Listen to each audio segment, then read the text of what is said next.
Hello guys, ang lakas ng ulan ngayon at saka hangin. Tignan ninyo, ang lakas ng ulan. Tignan. Oh guys, ang lakas ng hangin. At sila, umiinom sila. At saka dito pa yung ano.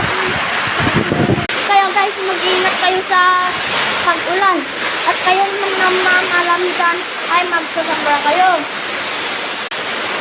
At saka sa amin meron na hulog na tubig dito. Tignan nyo. Diyan nahulog ng mga tubig. O,